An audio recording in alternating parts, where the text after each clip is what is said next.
No one could handle the ruthless mafia boss until the Maid twins did the impossible. Robert Thompson wasn't just dangerous, he was deaf in a tailored black suit. At 38, the Chicago crime lord had eyes like frozen steel that could end a life with a single look. His violence wasn't impulsive, it was calculated, surgical, and absolute. He'd eliminated 3 rival lieutenants in 2 months, not for betrayal, but because he sensed the possibility of betrayal. In Robert's world, mercy was weakness, and weakness was a death sentence. When his personal doctor, Dr. Martinez, suggested a brain scan after witnessing Robert's 3rd severe headache in a week, Robert's response was immediate. He drew his gun and pressed it to the doctor's temple. "You tell anyone I'm sick, anyone, and I'll kill your entire family before I kill you. Get out of my house." Dr. Martinez grabbed his medical bag and fled, stumbling down the marble stairs in his haste. The household staff had learned to recognize that tone. It meant someone was about to disappear permanently. Bodies had been carried out of this mansion in the dead of night, wrapped in plastic, never to be seen again. Welcome to Mob Hearts, and I'm so glad you're here. Before we dive into this incredible story, do me a favor, smash that like button, subscribe if you haven't already, and turn on notifications because what happens next is absolutely shocking. This story has twists you won't see coming, and tell me in the comments where you're watching from. I love hearing from you all. Now, let's get into it. The moment the door slammed, Robert gripped his mahogany desk. Another crushing headache exploded behind his eyes like shrapnel detonating in his skull. The room spun violently, his vision fractured into shards of light and shadow. Terror clawed at his chest, but showing fear in his world could get him killed by his own men. A weak boss was a dead boss. He'd never admit weakness, never admit vulnerability, never admit that something inside his brain was killing him faster than any rival ever could. In the kitchen, 2 small, identical sisters scrubbed blood from his dinner dishes. Blood from the steak, not from violence, though they'd cleaned that too. Evelyn and Ruth were 9-year-old twins with matching dark braids pulled back tight. Both wore black dresses with white aprons and white collars, uniforms that made them look like ghosts haunting the fortress. They were the youngest people in Robert's mansion, though people wasn't really how he saw them. Their mother, Ashley, was his head housekeeper. 8 months ago, when Ashley's violent ex-boyfriend put her in the hospital with 3 broken ribs and a fractured jaw, she'd begged Robert to let her daughters stay rather than go into the foster system where they'd be vulnerable, unprotected. Robert had agreed, but with brutal conditions. The twins had to work, stay silent, and remain invisible. Child labor laws didn't apply in a house where the law didn't exist. "He threatened another doctor," Evelyn whispered as they heard Robert's voice echo through the halls, cold and lethal even from a distance. Ruth nodded, her small hands scrubbing dried blood from a knife. "Mama says he's getting sicker." "I can feel it too," Evelyn said quietly, her voice barely audible over the running water. "Something bad is growing inside his head, like a dark mass pressing on everything." Neither twin understood why, but they'd always sensed illness in others. When their mother first got sick 3 years ago from the beating that fractured her skull, they'd known before any doctor arrived. And mysteriously, when they placed their small hands on her and concentrated, really focused with everything they had, they could ease her pain, accelerate her healing. Their mother had cried the first time it happened, tears streaming down her bruised face. "You're blessed," Ashley had whispered, clutching her daughters close. "But you must never tell anyone. People won't understand. Men like Mr. Thompson would use you, trap you, or kill you to keep the secret. Promise me you'll never reveal this gift." Both girls had promised, their small hands locked together. So now, feeling the wrongness building in Robert's brain like a ticking bomb, they said nothing. They scrubbed dishes and stayed invisible, just like he demanded. That night, at 11:34 p.m., everything changed. Robert's second-in-command, Vincent, found him collapsed on the floor of his study during what should have been a routine meeting about territory expansion. Face deathly pale, breathing shallow and erratic, eyes rolled back showing only whites, body rigid and convulsing. Blood leaked from Robert's bitten tongue, pooling on the expensive Persian rug. "Call a doctor," Vincent said, but his hand moved to the gun at his waist. If the boss was dying, if weakness was this visible, this was the moment. A coup disguised as mercy. The other lieutenants watched, hands drifting toward their own weapons, everyone calculating, everyone waiting to see who would move first.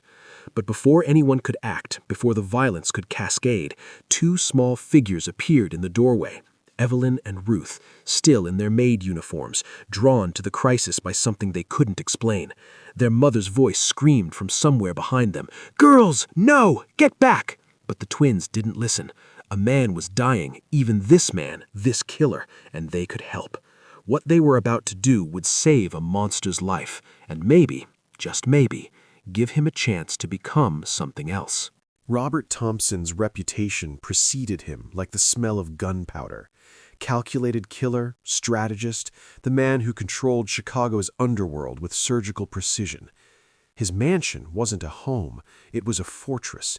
20-foot walls topped with cameras, armed guards rotating shifts, metal detectors at every entrance.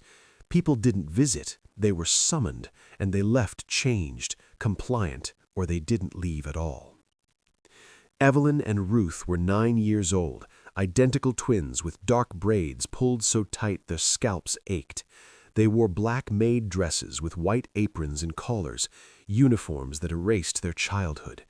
Their mother, Ashley, was head housekeeper, a survivor of domestic violence who'd fled to this dangerous sanctuary. 8 months ago, her ex-boyfriend had put her in the hospital, broken ribs, fractured jaw, internal bleeding.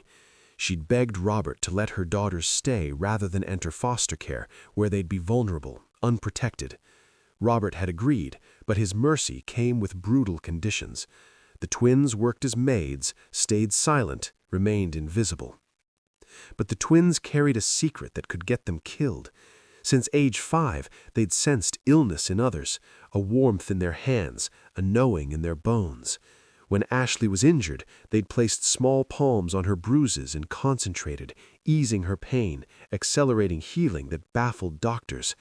Ashley had made them swear silence. People like Mr. Thompson would use you, trap you, or kill you to keep this gift secret. Now they scrubbed floors and stayed invisible, feeling the dark mass growing in Robert's brain, pressing on everything. But terror kept them silent. Robert didn't know their names, had never looked at them long enough to see them as human. To him, they were furniture that occasionally moved. Tuesday night, 11:34 p.m. Robert sat in his study with 3 lieutenants, including Vincent, his ambitious second-in-command, who smiled too easily and asked too many questions. They were discussing territory expansion, the elimination of a rival gang leader, business as usual, spoken over bourbon and cigar smoke. Then the headache hit. Not gradual, instant, catastrophic, like a grenade detonating inside his skull. Vision fragmented into broken glass, the room tilted violently. Robert gripped the desk's edge, knuckles white, trying to maintain composure. Can't show weakness, not in front of Vincent. But his body betrayed him. The seizure came fast and brutal. Robert crashed to the floor, convulsing, eyes rolling back until only whites showed. Blood leaked from his bitten tongue. His body went rigid, jerking with sounds that weren't human, guttural, choking, dying. Vincent saw opportunity in that moment. "Someone get a doctor," he said, but his hand drifted to the gun at his waist. If the boss was dying, if weakness was this visible, tonight was the night. The other lieutenants watched, hands moving toward weapons, everyone calculating who'd move first. Ashley heard the commotion from upstairs and ran, terror flooding her veins. But the twins were already moving, drawn by sensing the crisis, pushing past armed guards with eerie determination that made dangerous men step aside.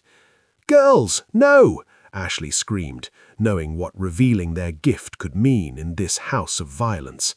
But Evelyn and Ruth didn't listen. A man was dying, and they could help. Even this man. The twins reached Robert's convulsing body. Vincent and 2 armed lieutenants watched, hands resting on holstered weapons, calculating. "Get these kids out of here," Vincent ordered, voice sharp. "Everyone, please move back," Ruth said with calm authority that belonged to someone much older. Something in her 9-year-old voice made dangerous men obey without thinking. Ruth knelt, placed her small hand on Robert's chest, closed her eyes. After a moment of deep concentration, "His heart is beating wrong. Too fast, then it stops, then too fast again. There's something growing in his brain, left side, like a dark mass pressing on everything." The guards stared in shock. How could a child know this? Evelyn knelt opposite, placed both hands on Robert's temples. "It's been growing for months, a tumor. If we don't help now, it'll kill him tonight." Vincent, suspicious. How do you... "Please," Evelyn said, eyes closed. "We need quiet to help him." The twins positioned themselves, Evelyn's hands on temples, Ruth's on chest and forehead. They closed their eyes, became perfectly still despite the violence around them. A room full of killers watched 2 children in Maid uniforms do something impossible. Warmth began emanating from their hands, actual heat that the guards closest could feel, like standing near a fire. Some would later swear they saw a faint glow beneath the girl's skin, like embers. For 3 long minutes, complete silence except Robert's labored, rattling breathing. The seizure began to slow, jerking less violently, then stopped completely. Then Robert gasped, a huge, shuddering breath like surfacing from drowning. Eyes focused, color flooded his ashen face, body relaxed, breathing steadied. Every hand in the room moved toward weapons. This wasn't natural, wasn't safe. Robert looked at 2 small girls kneeling beside him. "What?" His voice hoarse, confused. "What did you do?" Evelyn gently. "You were dying, Mr. Thompson. Something bad is growing inside your head. We helped make it smaller, but it's still there. You need real doctors." "That's impossible," Robert whispered, but the crushing headache was gone.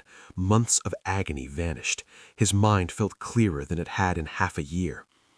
"Ruth, we've always been able to feel sickness and sometimes fix it. We made the bad things smaller so you could live." Vincent's hand moved to his gun. "Boss, these kids know too much. They could talk."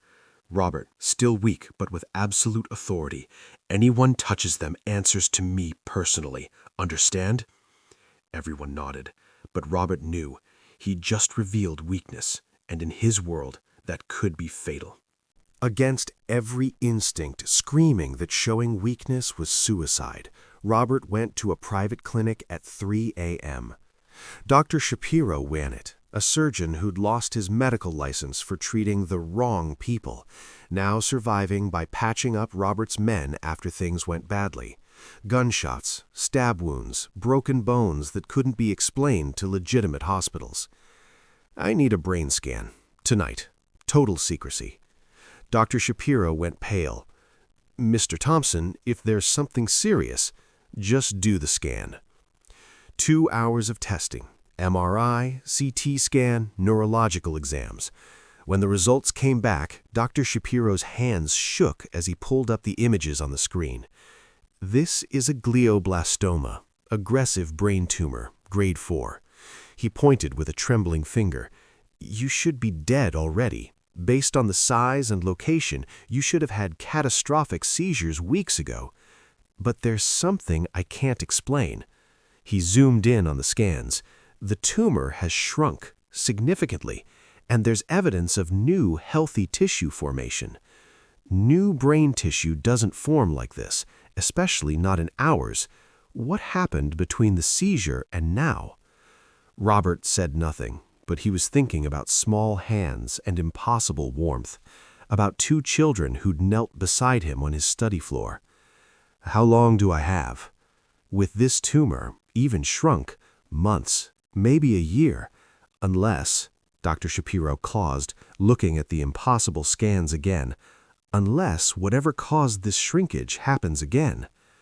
Robert left as dawn broke over Chicago, mind reeling.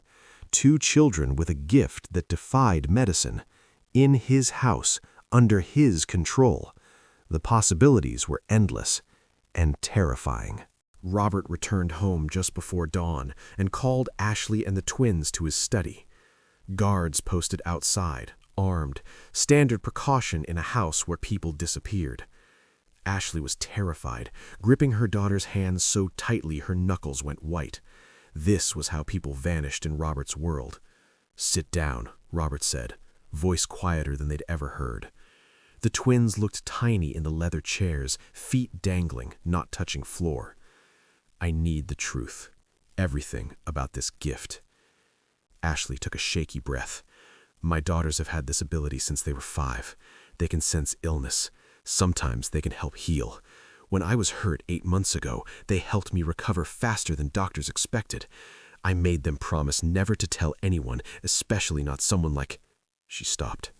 "Someone like me," Robert finished. "Someone who would use them." Evelyn, voice small. "Mama said you might lock us up and make us heal people forever, or kill us so no one else could have us." Shame washed over Robert. Both options had crossed his mind. "I'm not locking you up," he said, but his voice lacked conviction. "The doctors say I'm still dying. That tumor is still there. You made it smaller. Could you finish?" "Ruth, maybe. We'd have to try more times. We're not strong enough to do it all at once." Robert nodded, already planning. Regular sessions, controlled environment, total secrecy. Then Evelyn asked the question that broke something in him. "Mr. Thompson, can we ask you something?" "What?" "Why should we help you more?"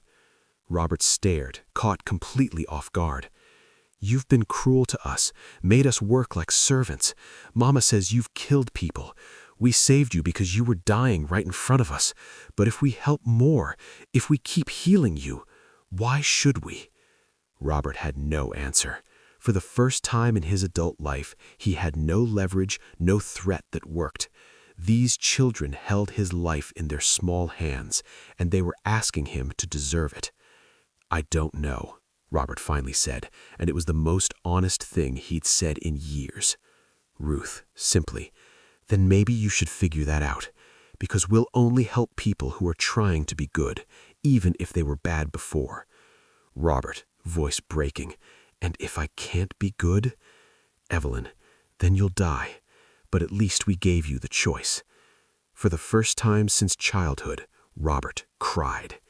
These 9-year-old children, living in his fortress of violence, had just shown him mercy he'd never shown anyone, and given him a chance he'd never given anyone else, including himself. Morning meeting with the lieutenants.